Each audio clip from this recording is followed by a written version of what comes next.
Hola, muy buenos días. Mi nombre es Enrique de Jesús Castañeda Ibarra y les vengo a explicar algunas imágenes de manera breve acerca de lo que es la circulación cerebral.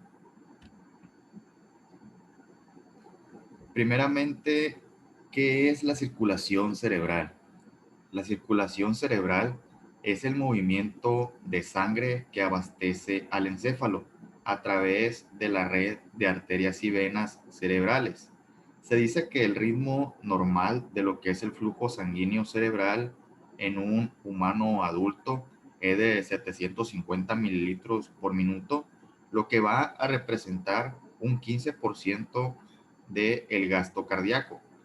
Las arterias aquí lo que van a hacer es llevar sangre oxigenada, tanto glucosa y otros nutrientes hacia lo que es el encéfalo, y las venas por su parte van a traer la sangre desoxigenada de vuelta al corazón, eliminando lo que es el dióxido de carbono, el ácido láctico y algunos otros productos metabólicos, dado que el encéfalo se vuelve muy vulnerable a lo que es riesgos eh, en su propio riesgo sanguíneo, por así decirlo. El sistema circulatorio cerebral cuenta con muchos mecanismos de protección, entre ellos la autorregulación de lo que son los vasos sanguíneos, cuyo fallo puede provocar algún accidente cerebrovascular.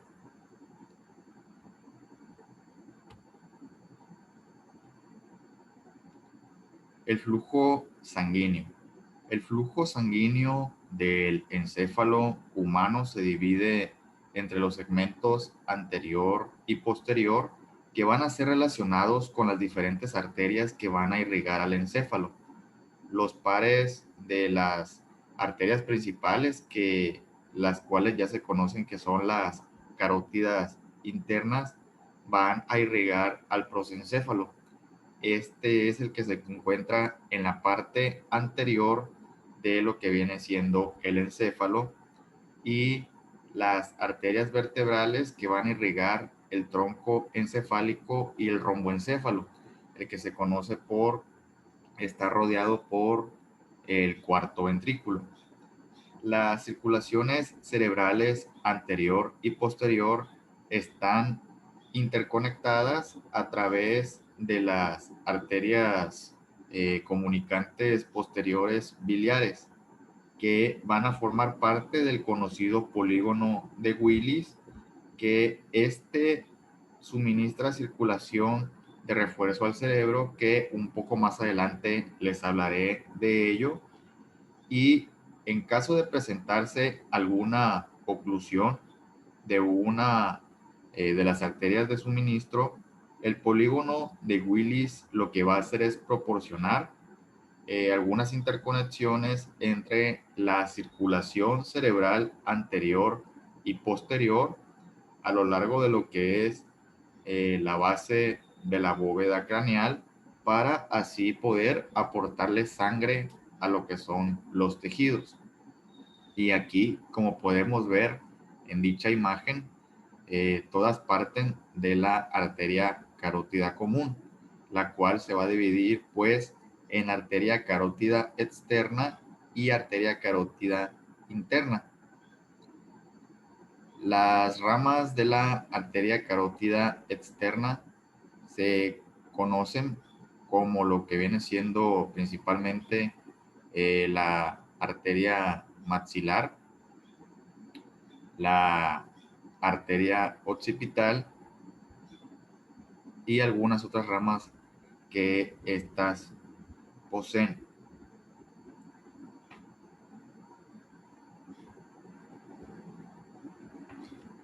Circulación cerebral anterior. La circulación cerebral anterior es el riesgo sanguíneo hacia lo que es la porción de la región anterior del encéfalo. Su irrigación proviene de las siguientes arterias. Las principales, que son las arterias carótidas internas, el cual estas arterias pues son de gran tamaño y son las ramas intermedias de la carótida común o primitiva del cuello que van a entrar en el cráneo, a diferencia de las ramas de la arteria carótida externa que van a irrigar a lo que son los tejidos faciales. La arteria carótida interna se ramifica hacia la arteria cerebral anterior y va a continuar hasta formar la arteria cerebral media, que aquí se considera como la continuación de esta arteria. La arteria cerebral anterior es una arteria que se origina en la propia arteria carótida interna. Eh, las arterias cerebral anterior, tanto derecha como izquierda, se van a conectar por la arteria comunicante anterior del cerebro. Ambas van a formar parte de lo que es el círculo arterial cerebral o el conocido polígono de Willis, y se conocen como arterias cerebrales a las arterias que van a irrigar lo que es la corteza cerebral, ya sea la cerebral anterior, cerebral media, cerebral posterior. Y también se dice que van a presentar ramas corticales u orbitarias, frontales, también conocidas como parietales, y coroidea anterior o centrales, que aquí se va a incluir la arteria interna del cuerpo estriado y la arteria comunicante anterior del cerebro. La arteria cerebral anterior se caracteriza principalmente porque se clasifica en tres segmentos que parten hacia otras tipo de arterias. El primero se va a originar en lo que viene siendo la arteria carótida interna, para después extenderse a lo que es la arteria comunicante anterior del cerebro. También nacen de este segmento lo que vienen siendo las arterias centrales anteromediales, o también conocidas como lenticuloestriadas, al igual que las comunicantes eh, van a irrigar lo que viene siendo el núcleo caudado y la rama anterior de la cápsula interna. Siguiendo con el segundo segmento, este va a extenderse desde lo que viene siendo la comunicante anterior hasta la bifurcación que forman las arterias pericallosa y calloso marginal. La arteria estriada medial eh, va a irrigar a lo que viene siendo la cápsula interna, que normalmente nace al principio de este segmento. Y por último se encuentra lo que es pues el tercer segmento, que aquí se encuentra la denominada arteria pericallosa, que esta es la única rama terminal de lo que viene siendo la arteria cerebral anterior, y se va a extender de la parte posterior en lo que viene siendo el surco pericalloso, para así formar lo que viene siendo las arterias parietales internas, tanto superior como inferior, y también la denominada arteria precuneal. Se encuentra también, pues como ya lo había mencionado, la arteria cerebral media, la cual es una rama también de la arteria carótida interna, que puede considerarse, como ya lo había mencionado también anteriormente, la continuación de esta. Y dentro de su irrigación sanguínea se va a dividir en dos porciones, una basal y otra cefálica. En su trayecto, la arteria cerebral media se denomina también como arteria silviana, porque tan pronto se desprende de lo que viene siendo la arteria carótida interna, va a irse introduciendo a la cisura llamada silvio. Tiene dos ramas principales, una basilar que va a irrigar a la parte eh, del núcleo caudado y también del tálamo. Y una de las ramas distales de la rama basilar es la que frecuentemente va a causar lo que viene siendo hemorragias cerebrales, por ejemplo, la hemorragia cerebral de Charcot. Y las ramas de lo que viene siendo la porción cortical de esta van a brindar la irrigación a la mayoría de las partes de lo que viene siendo la corteza cerebral.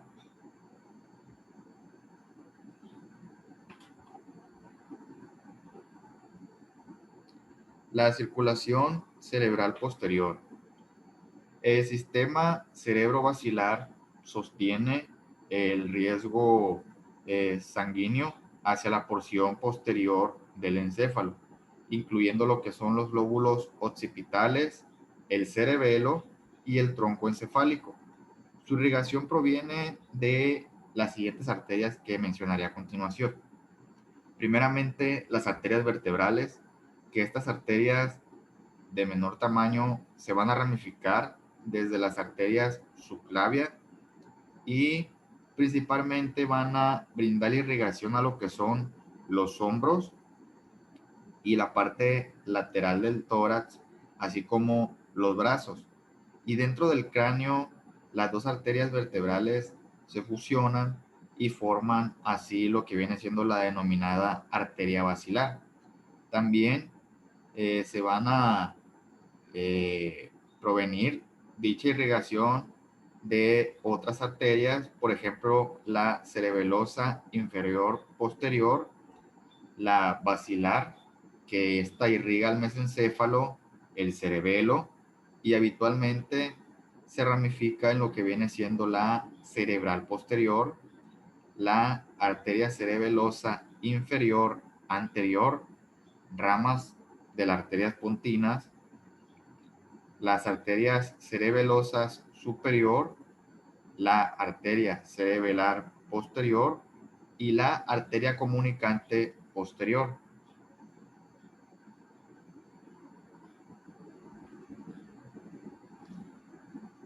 El polígono de Willis.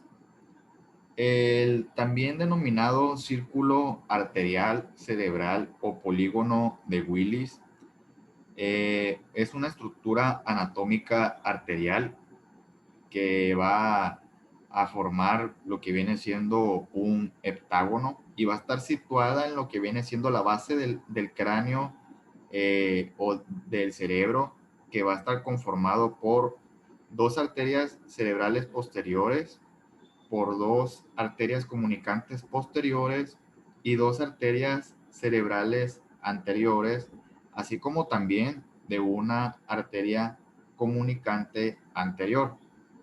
Esta se va a ubicar en lo que viene siendo la fosa interpeduncular de la base del encéfalo y va a estar formado por la anastomosis entre lo que viene siendo las arterias carótidas internas y dos arterias vertebrales, las arterias comunicante anterior, cerebral anterior, comunicante posterior y cerebral posterior constituyen a formar dicho polígono. El polígono de Willis lo que va a hacer es permitir que la sangre que entra por las arterias carótidas internas y el tronco basilar a través de las denominadas arterias vertebrales se pueda distribuir a cualquier parte de ambos hemisferios cerebrales. Las comunicaciones vasculares que existen dentro de lo que viene siendo el círculo arterial pueden presentar importantes diferencias individuales. Por ejemplo, en un 40% de los casos, el círculo arterial va a estar formado por lo que viene siendo las arterias comunicante anterior, cerebral anterior, cerebral media, la carótida interna, la comunicante posterior, la cerebral posterior y la conocida arteria basilar. En un 10% de los casos, Las dos cerebrales anteriores se originan respectivamente de lo que viene siendo la misma arteria carótida interna. En un 10% de los casos, la comunicante posterior es débil en un lado o muchas veces no existe. En otro 10%, la misma comunicante posterior es débil en los dos lados o no existe. Y en un 10% de los casos, la misma comunicante posterior se va a originar unilateralmente de la carótida interna. Un 5% de los casos, la cerebral posterior se origina bilateralmente de la carótida interna, y hablando del 1% de los casos va a faltar la comunicante anterior. Y estas son algunas características que se pueden presentar. El seno cavernoso, que también es otra estructura que va a incluir.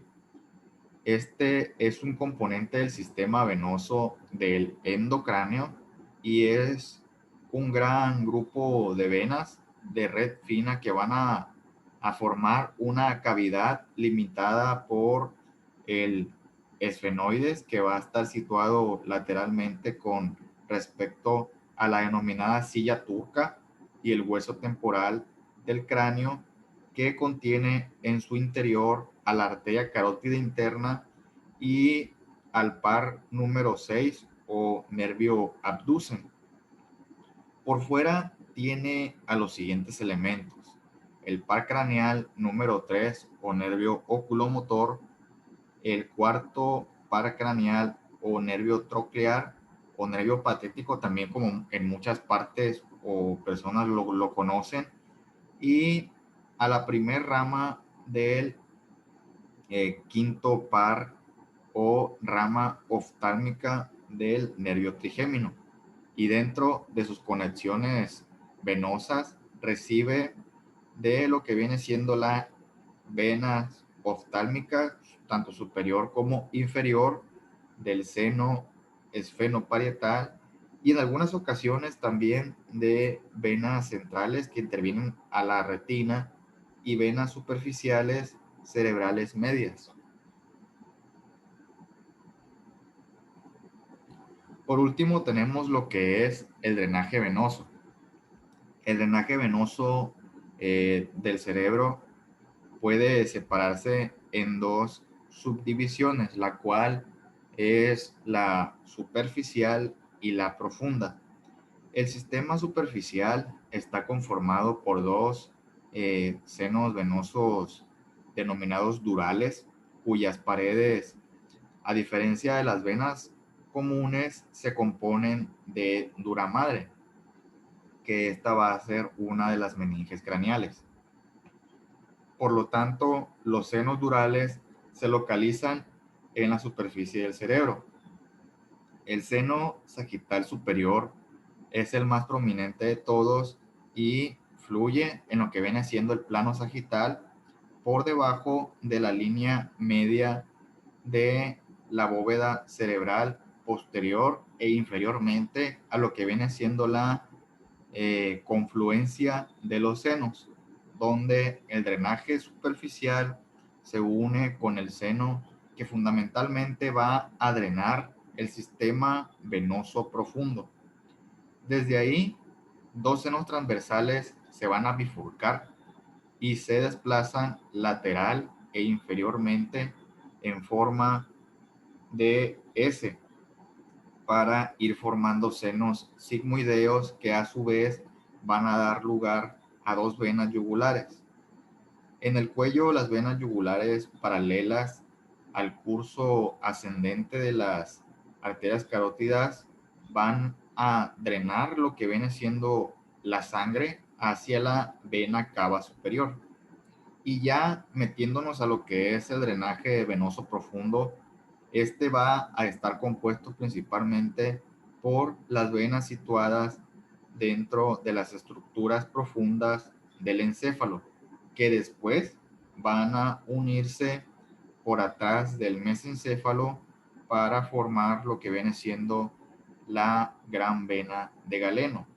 Esta vena se fusiona con el seno sagital inferior para así formar el seno recto, que a su vez se va a unir al sistema venoso superficial mencionado anteriormente en la confluencia de dichos senos. Y bueno, pues esto ha sido todo de mi parte. Espero y haya servido esta breve explicación acerca de la circulación vertebral y muchas gracias.